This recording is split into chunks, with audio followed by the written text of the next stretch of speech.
Realme 9 4G ini jadi salah satu smartphone yang jadi inceran pas lebaran kemarin. Smartphone ini dijual dengan harga 3 jutaan aja. Apa pendapat kita mengenai HP ini? Langsung aja simak reviewnya yuk.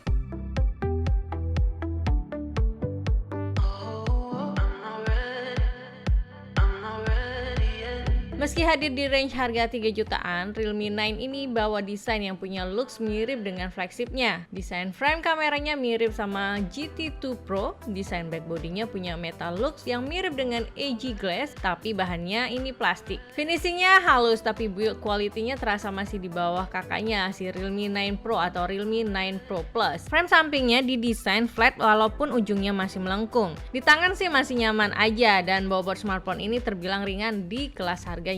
Oh ya, Realme 9 4G hadir resmi di Indonesia dalam 3 varian warna, ada blue, yellow, dan black. Kalau suka yang unik-unik sih bisa pilih yang blue atau yellow, ada motif kayak wave gitu. Tapi balik lagi, gak semua yang unik itu bagus ya. Kalau buat kita sih tetap mending ambil yang hitam karena kelihatan lebih simple dan berkelas. Yang paling oke sebenarnya ada di layarnya. Realme 9 ini punya layar Super AMOLED dengan refresh rate 90Hz dan brightness-nya cukup tinggi. Karena layarnya AMOLED, jadi kontras rasionya tinggi. Warna hitam kelihatan lebih pekat dan gambar yang ditampilkan terlihat lebih stand out dibandingkan layar IPS. Kita juga bisa atur screen color sesuai kebutuhan. Kalau mau lebih pop-up, bisa pilih mode Vivid atau pilih mode Pro untuk aktifin cinematic untuk DCI-P3 color range yang lebih akurat. Atau mode Brilliant untuk pilih range color gamut yang lebih lebar agar warnanya terlihat lebih cerah. Display di Realme 9 ini juga sudah support di Widefine L1 HD streaming dan disematkan juga in-display fingerprint yang aksesnya cepat dan futuristik. Yang baru di fingerprintnya ini juga ada fitur head rate sensor yang bisa diakses di Realme Lab. Nggak ketinggalan, always on display bisa ditampilkan di lock screen dengan berbagai pilihan display gambar yang seru dan interaktif. Untuk audionya, Realme 9 punya single loudspeaker di bagian bawah. Walau cuma satu, kualitas audionya cukup lantang dan bagus untuk loudspeaker smartphone di kelas harga 3 juta. Terdapat juga fitur Real Sound teknologi untuk memaksimalkan experience audionya, dan ada fitur dual audio untuk menghubungkan Realme 9 ini ke dua device audio Bluetooth sekaligus.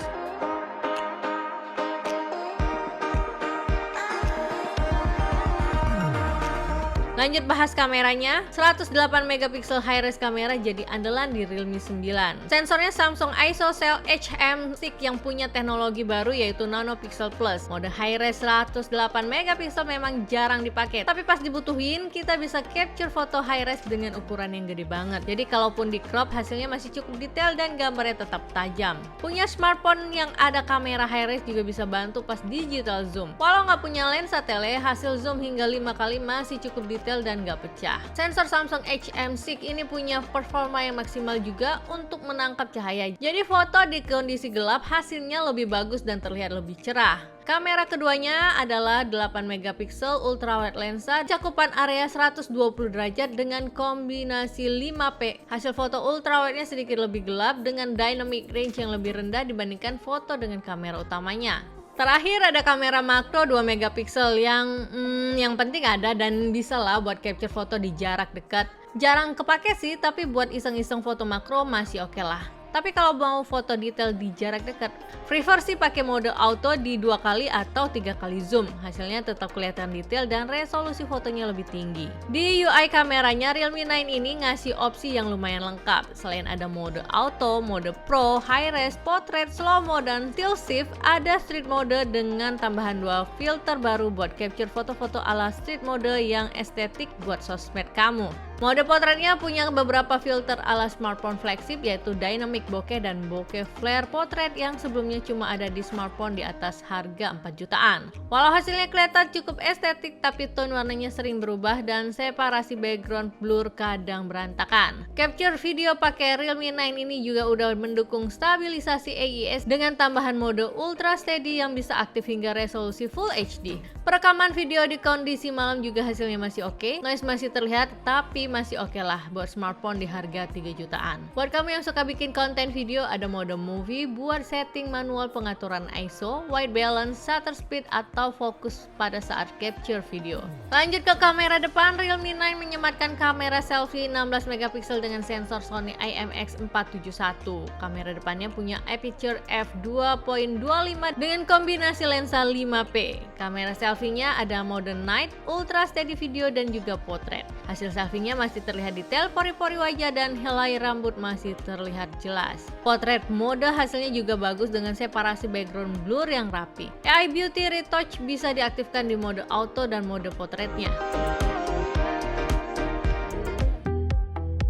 Yang jadi perhatian utama sebenarnya ada di pemilihan chipsetnya. Realme 9 ini pakai chipset dari Qualcomm yaitu Snapdragon 680 dengan fabrikasi 6 nanometer. Dari segi kecepatan, chipset ini punya clock speed yang tinggi namun performa CPU dan GPU-nya masih di bawah chipset MediaTek. Memorinya 8GB dengan storage 128GB yang bisa di-expand menggunakan dedicated microSD slot hingga 1TB. Realme 9 hanya bisa menghasilkan skor Antutu di atas 285.000. Begitu juga hasil benchmark grafis menggunakan 3D Mark, Realme 9 hanya bisa hasilin skor 442.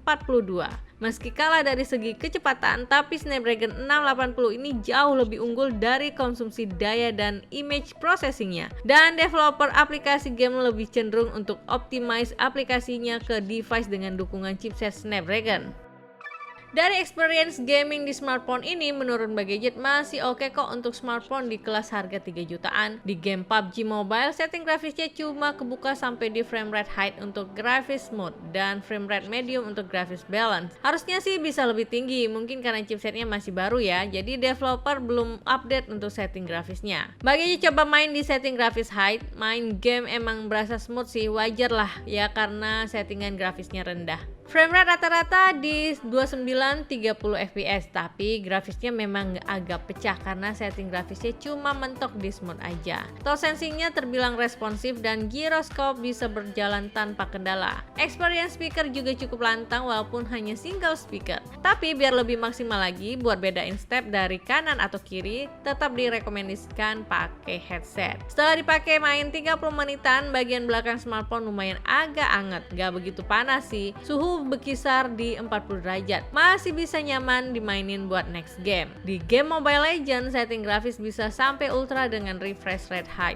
Experience main game di setting grafis high emang lancar banget, grafisnya cukup detail meski dengan efek-efek animasi skill yang kompleks. Realme 9 ini punya baterai besar 5000 mAh. Karena punya chipset dan layar yang irit daya, smartphone ini bisa bertahan hingga 2 hari meski dengan pemakaian yang cukup berat sekalipun. Dari pagi di charge full, Bagadget coba main 1 jam lebih pakai smartphone ini dengan game 3D dan jaringan Wi-Fi, baterainya hanya berkurang kisaran 13% saja. Fitur penghematan daya baterai dari Realme UI-nya juga lengkap. Ada power saving mode dan super power saving mode untuk lebih ekstrim lagi menghemat daya baterai. Buat perjalanan jauh, Realme 9 ini memang teman yang pas. Selain baterainya besar dan hardware yang irit daya, di paket pembeliannya juga sudah disertakan adapter fast charger 33 watt. Charger 30 menitan dari kosong, baterai bisa terisi hingga 50%. Terakhir, experience Realme UI 3.0 berbasis Android 12 di Realme 9 ini memang lancar banget. Animasi saat switch apps, scroll menu, aplikasi, atau timeline terasa smooth. Home screen dan shortcutnya user friendly, dan beberapa fitur baru yang sedang dikembangkan Realme bisa kita coba di Realme Lab seperti pengukuran detak jantung, sleep capsule, dan dual mode audio. Gak ketinggalan, solo video editor udah include juga di Realme UI ini dan bisa langsung kita gunakan.